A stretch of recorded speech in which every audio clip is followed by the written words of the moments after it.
तक हमने पढ़ा था golden rule of debit credit. इससे पहले वाले वीडियो में भी हमने golden rule of debit credit पढ़ा था, तो वहाँ पर पूरा पार्ट नहीं हो पाया था, उसी का सेकंड पार्ट है। तो इसमें आप देखेंगे हमने पर्सनल अकाउंट, रियल अकाउंट और नॉमिनल अकाउंट के यहाँ रूल लिखे हुए हैं। पर्सनल अकाउंट का रूल है debit the receiver, credit the giver. Real account का रूल है debit what comes in, credit what goes out. और नॉमिनल अकाउंट का रूल है debit all expenses and losses, credit all income and gains. अब हम यहाँ पर फॉर एग्जाम्पल से इसको रूल को फॉलो करना सीखेंगे। देखिए, पर्सनल अकाउंट आपको मालूम क्या होता है? पर्सनल अकाउंट वह अकाउंट होता है जो किसी पर्सन से रिलेटिव होता है, किसी फर्म के नाम से रिलेटिव होता है, किसी कंपनी के नाम से रिलेटिव होता है, वो सब हमारा पर्सनल अकाउंट होता है। इसी प्रकार रियल अकाउंट किसी एसेट से रिलेटिव होता है या किसी प्रोडक्ट जो हम बेचते हैं हम अपने शॉप पर, शोरूम पर, उस प्रोडक्ट से रिलेटिव होता है।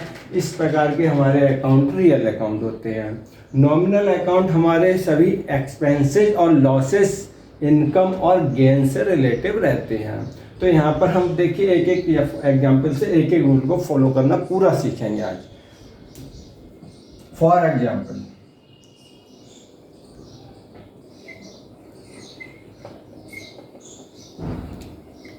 Purchase goods from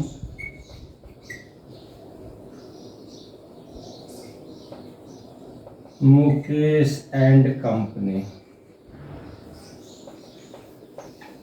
rupees 30,000। Purchase goods from Mukesh and company, rupees 30,000। यहाँ पर 30,000 रुपीज की वैल्यू का प्रोडक्ट मुकेश एंड कंपनी से परचेज किया गया है। अब देखिए यहाँ पर ये ट्रांजैक्शन एक है पूरा। ये ट्रांजैक्शन आपके बिजनेस की तरफ से मुकेश एंड कंपनी से गुड्स परचेज करने का ट्रांजैक्शन है। यहाँ पर purchase goods from Mukesh and company लिखा है। अब यहाँ पर देखिए इस ट्रांजैक्शन में हमें दो तरह की बातें रहती हैं। सबसे पहली बात ये रहती है, समझना होता है कि ट्रांजैक्शन हुआ है या कैश ट्रांजैक्शन है या क्रेडिट ट्रांजैक्शन है। तो उसको हम क्लियर करने के लिए देखते हैं कि यहाँ पर इस ट्रांजैक्शन में फर्म का नाम दिया हुआ है मुकेश एंड कंपनी, यानी कि जिससे हम परचेज कर रहे हैं उस फर्म का नाम मुकेश एंड कंपनी दिया हुआ है। और साथ में यहाँ पर फॉर कैश ऐड नहीं है। क्या लिखा हुआ है? Purchase goods from Mukesh and company, बस।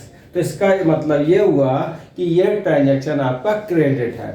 और ऐसा लिखा होता है यदि कि purchase goods from Mukesh and company for cash rupees 30,000, तो इसका मतलब ये समझा जाता कि मुकेश एंड कंपनी से सामान परचेज किया है और साथ में फॉर कैश लिखा है। इसका मतलब आपने उसका पैसा पेमेंट कर दिया है हैंड टू हैंड, तो वो ट्रांजैक्शन फिर आपका कैश ट्रांजैक्शन बन जाता। तो यहाँ पर ये क्रेडिट ट्रांजैक्शन हुआ क्योंकि फॉर कैश ऐड नहीं है। अब यहाँ इस ट्रांजैक्शन में हमको सबसे पहले दो अकाउंट चूज करने पड़ेंगे।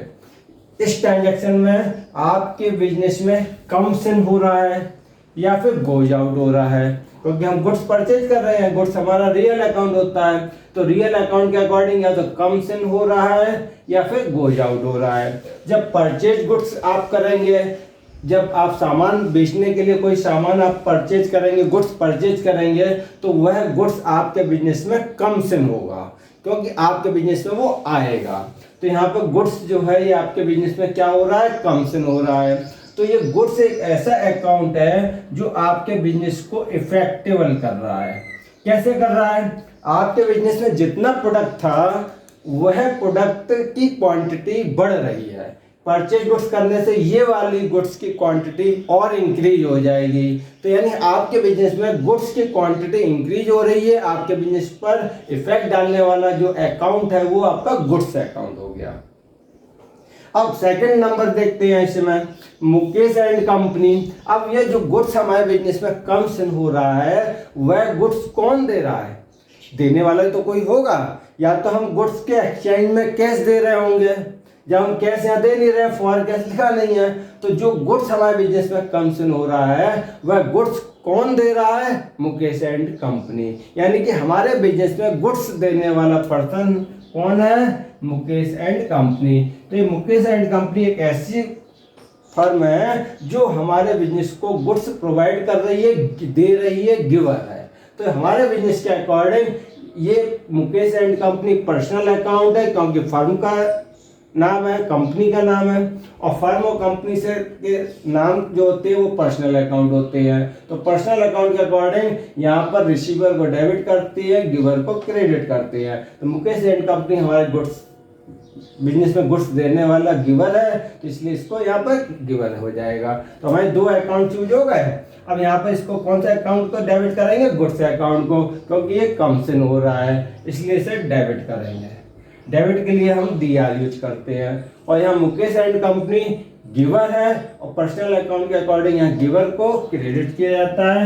तो इस प्रकार इस वाले अकाउंट को हम यहाँ पर क्रेडिट यूज करेंगे। तो ये मुकेश एंड कंपनी के अकाउंट को क्रेडिट किया जाएगा और गुड्स अकाउंट को डेबिट किया जाएगा। अभी हम गुड्स अकाउंट के आधार पर सीख रहे हैं, आगे चल के गुड्स का क्लासिफिकेशन करेंगे, तब purchase account, sales account, purchase return account, sales return account और स्टॉक अकाउंट के आधार पर इसको आगे सीखेंगे। अभी आपको केवल रूल फॉलो करना सिखाया जा रहा है कि आपको रूल किस तरह से ट्रांजैक्शन में यूज करना है। ट्रांजैक्शन से आप दो अकाउंट कैसे चूज करें और उस दो अकाउंट में से किसको डेबिट किसको क्रेडिट करना है, ये ट्रेडिशनल रूल के अकॉर्डिंग आपको समझना है। तो यहाँ पर आपका एक रियल अकाउंट का रूल फॉलो हो गया और एक आपका पर्सनल अकाउंट का रूल फॉलो हुआ। इसी तरह से एक और ट्रांजैक्शन नोट करते हैं।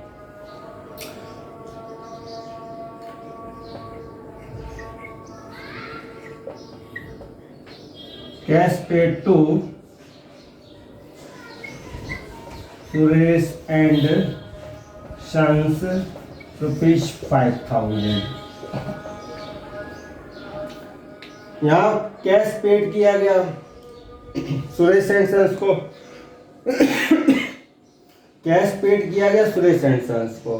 तो सुरेश एंड सन्स को कैश पेड किया है। पेड शब्द लिखा हुआ है, इस बात से हमको पता चल रहा है कि यह कैश हमारे बिजनेस से गोज आउट हो रहा है, क्योंकि पेड मीन्स देना होता है। तो कैश पेड किया है, इसका मतलब ये कैश हमारे बिजनेस से गोज आउट हो रहा है। तो ये कैश अकाउंट हो गया जो बिजनेस से गोज आउट हो रहा है। तो ये आपका क्लियर हो गया। ठीक, दूसरा क्या है? जो कैश आपके बिजनेस से गोज आउट हो रहा है वह कैश किसी ना किसी को रिसिप्ट हो रहा होगा, या फिर उस कैश के एक्सचेंज में हमारे पास कोई दूसरा प्रोडक्ट आ रहा होगा। अब यहाँ पर ऐसा तो कुछ दिया नहीं है कि कोई दूसरा प्रोडक्ट आ रहा है, यहाँ तो सीधा लिखा हुआ है cash paid to Suresh and sons. तो यानी कि जो कैश पेड किया है वो किसे रिसिप्ट हुआ? सुरेश एंड सन्स को। तो सुरेश एंड सन्स एक ऐसा फर्म का नाम आया जिससे हमारे बिजनेस से दिया जाने वाला कैश रिसिप्ट हो रहा है। रिसिप्ट हो रहा है यानी कि इसको रिसीवर को डेबिट करते हैं। तो यहाँ पर पर्सनल अकाउंट के अकॉर्डिंग रिसीवर को डेबिट करेंगे, तो सुरेश एंड सन्स के अकाउंट को यहाँ पर डेबिट लिखेंगे। और हमारे बिजनेस से कैश क्या हो रहा है? गोज आउट हो रहा है। रियल अकाउंट का ही रूल है ये। तो यहाँ पर क्या लिखा हुआ है?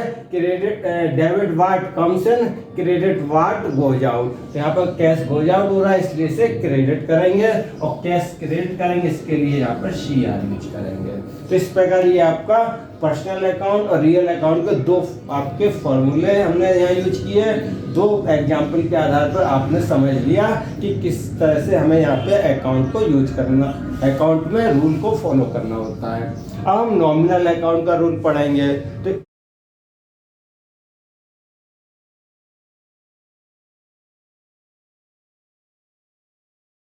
अब नॉमिनल अकाउंट का रूल फॉलो करेंगे। नॉमिनल अकाउंट के रूल में debit all expenses and losses होता है, credit all income and gains होता है। एक्सपेंसेज हमारे बिजनेस से एक्सपेंसेस किए जाते हैं बिजनेस ऑपरेट करने के लिए, या फिर मैन्युफैक्चरिंग यदि बिजनेस है तो प्रोडक्ट को मैन्युफैक्चर करने के लिए, यानी कि हम जो मैन्युफैक्चर करते हैं उसमें जो एक्सपेंसेज आते हैं वो सब हमारे एक्सपेंसेज रहते हैं। इसका एक्सपेंसेज का हम आपको एक अलग सेपरेट वीडियो बनाएंगे जिसमें आपको डायरेक्ट एक्सपेंसेज, इनडायरेक्ट एक्सपेंसेज के बारे में पूरा डिटेल से समझाएंगे। और यहाँ पर इनकम एंड गेंस यानी क्रिएट किया जाता है। इनकम यानी हमें बिजनेस में अर्निंग होती है वह इनकम कहलाती है, और गेंस हो रहता है। तो ये आपके रूल को हम यहाँ पर फॉलो कर रहे हैं। देखिए क्या है, यहाँ पर आपका नॉमिनल अकाउंट का ये रूल दिया हुआ है। नॉमिनल अकाउंट के लिए एक एग्जाम्पल हम यहाँ पे लिखेंगे। जैसे यहाँ लिखा गया पेड सैलरी रुपीज 10,000। अब ये 10,000 रुपीज का पेड किया गया है। क्या पेड किया गया? सैलरी पेड किया गया है 10,000 रुपीज की। अब जो सैलरी पेड की गई है, ये सैलरी हमने किस फॉर्म में दी होगी? या तो बैंक चेक आदि के फॉर्म में दी होगी, या फिर हमने कैश में दी होगी। तो जब यहाँ पर कुछ भी नहीं लिखा है तो नॉर्मल बेसिस पे हम इसको कैश फॉर्म में मानेंगे। तो यहाँ पर पेड सैलरी रुपीज 10,000, ये 10,000 रुपीज कैश फॉर्म में दिया गया।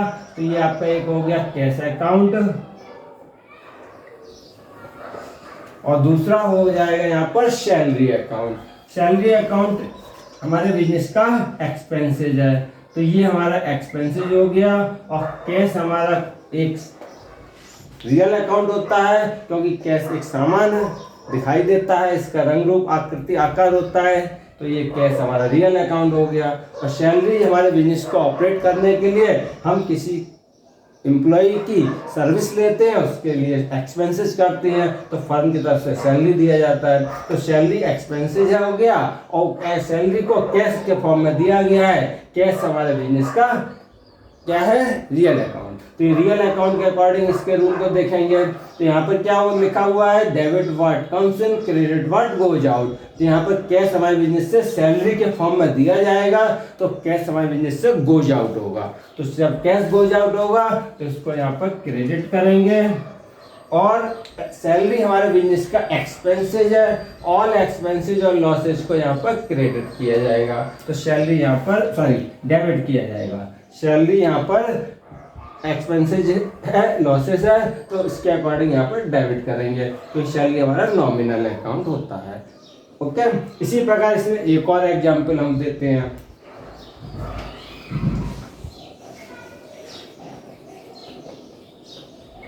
कमीशन रिसिप्ट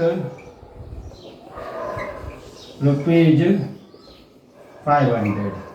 अब देखिए यहाँ पर कमीशन रिसिप्ट हुआ है 500 रुपीज की वैल्यू में। तो 500 रुपीज की वैल्यू में कमीशन हमको रिसिप्ट हो रहा है। तो हमको जो कमीशन के फॉर्म में क्या चीज़ रिसिप्ट होगी? कमीशन जो रिसिप्ट होगा कैश के फॉर्म में रिसिप्ट होगा। तो ये हमारा क्या हो जाएगा? कैश हो जाएगा। कैश हमारा रियल अकाउंट होता है, और कमीशन रिसिप्ट हो रहा है। रिसिप्ट कमीशन होने से हमको फायदा होता है फर्म में।